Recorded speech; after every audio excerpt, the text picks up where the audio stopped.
You were told a sentence so simple, it felt like gravity. Work hard, and you'll succeed.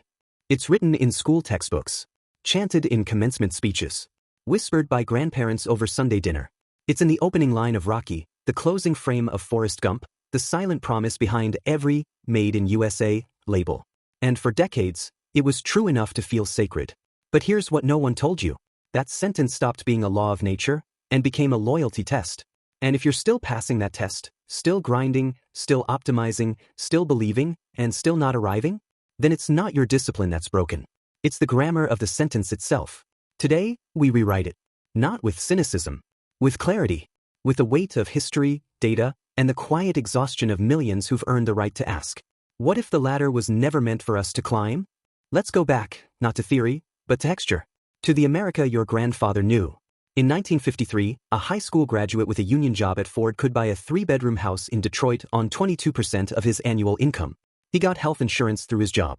His kids went to state college for less than $1,000 a year. In today's dollars, that's under $12,000. And if he worked 40 hours? That wasn't hustle, it was dignity. That world produced a belief so deeply woven into the national psyche, it didn't need proof. It needed repetition. If you show up, you rise. The system rewards merit. Your effort is your equity. This wasn't optimism. It was institutional memory, passed down like a family heirloom. Horatio Alger's stories weren't fiction, they were case studies. Reagan didn't invent morning in America. He channeled a consensus built on measurable upward mobility. From 1947 to 1973, median household income doubled. Productivity and wages rose in lockstep. So when your parents said, just finish school and get a good job, they weren't giving advice. They were handing you a map, drawn from lived experience. But maps become dangerous when the terrain changes. And no one updates the legend. Here's what happened next, not all at once, but in overlapping waves. Small Blue Diamond 1973, the year productivity kept rising, but wages stopped. For the first time since the New Deal, worker output and worker pay decoupled. Not by accident. By policy, deregulation, declining union density, tax code rewiring. Small Blue Diamond 1980s, 2000s. The asset economy replaced the wage economy. Your home wasn't shelter anymore. It was your pension. Your degree wasn't knowledge, it was collateral. Your health wasn't care, it was risk management. Small Blue Diamond 2008. The crash didn't break the system. It revealed it. Median wealth for black families dropped 75%. For white families, 26%. Student debt crossed $1 trillion, not as a footnote, but as infrastructure. And yet, the story didn't change. The Super Bowl ad still shows the kid coding in his garage who sells his app to Google. The Instagram feed still glorifies the 5 a.m. routine of a founder who raised $20 million. These aren't lies. They're statistical outliers dressed as blueprints. Because here's the quiet truth America avoids. Mobility isn't dead. It's been zoned. You can move up if you start in the right zip code. You can move forward if your parents own stock, not just rent. You can move out if your student loans weren't weaponized against you. This isn't about individual failure. It's about geographic, generational, and financial redlining, now operating silently, algorithmically, and without signage. Let's talk about debt, not as a mistake, but as design. In 1970, average household debt was 000. Asterisk operator. Asterisk operator. Minus.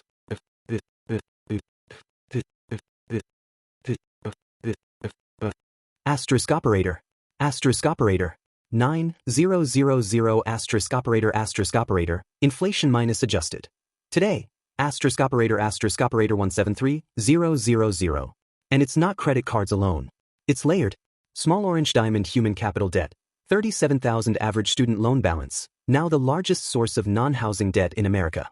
Consumption debt, car loans now stretch to 84 months, because /40K cars require $1,000 per month payments on 65K salaries. Survival debt asterisk operator 40400 emergency, so they borrow from payday lenders at 400% APR. This isn't living beyond means. It's living within a system engineered to convert time into debt. And here's the psychology most miss. Debt doesn't just drain your bank account. It shrinks your temporal horizon. When you owe, you stop planning for retirement. You plan for the next payment. You stop imagining relocation. You imagine refinancing. You don't optimize for meaning. You optimize for minimum viable solvency. That's why hustle culture thrives. It's not motivation, it's symptom management. Each side gig, each freelance bid, each monetized hobby is a tiny act of triage in a financial emergency that never ends. Now let's name the quietest violence in this whole story: the internalization.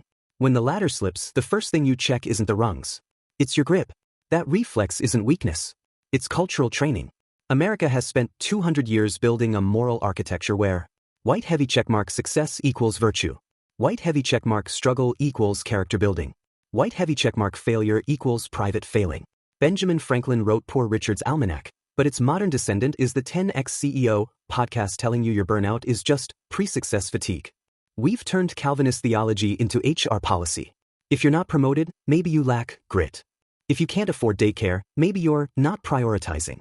If you're exhausted at 32, maybe you need better sleep hygiene, not better wages. That's the trap. The system asks you to diagnose its disease, using its own symptoms as evidence. And it works, because self-blame requires no structural imagination.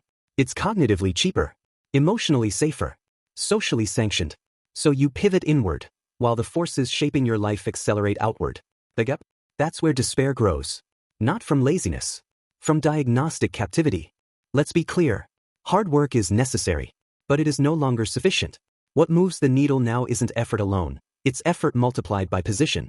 3 forces now dominate outcomes more than hours logged. Access arbitrage. Who introduces you to the investor? Who waives the internship fee? Who tells you about the unposted job? This isn't who you know. It's who knows you exists and believes you belong. Leverage architecture. Can your skill scale without linear time trade? A coder builds a tool used by 10,000 people.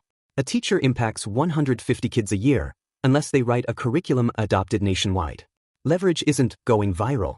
It's designing work that compounds. System fit. Are you in an industry with wage floors, or one with venture capital floors? In a city where rent eats 70% of take-home, or one where transit unlocks 3x more jobs? Your environment isn't backdrop. It's operating system. This isn't cynical. It's strategic. And recognizing it changes everything. You stop asking, how do I try harder?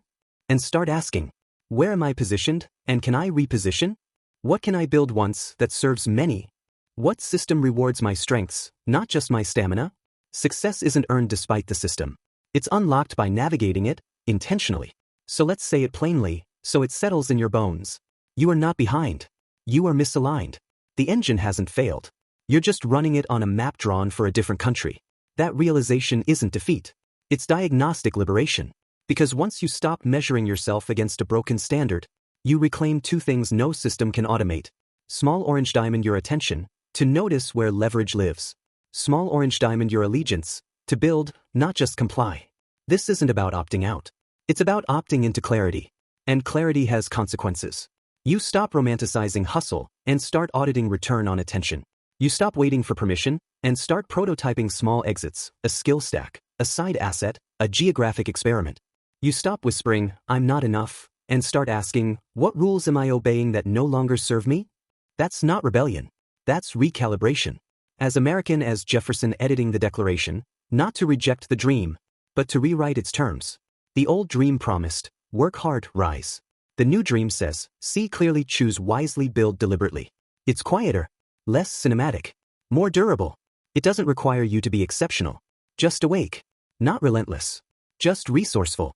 Not perfect. Just precise about where your energy goes and where it's extracted. So if you've been working hard and feeling hollow, don't take it as failure. Take it as data.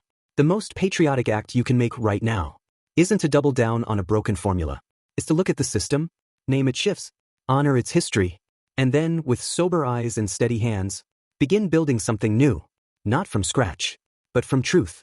Because the American story was never about perfection. It was about course correction. And yours starts right here, right now, with this question: what would I build if I stopped trying to earn my way into a system that's already closed its doors? Let that question live in you, not as pressure, as invitation.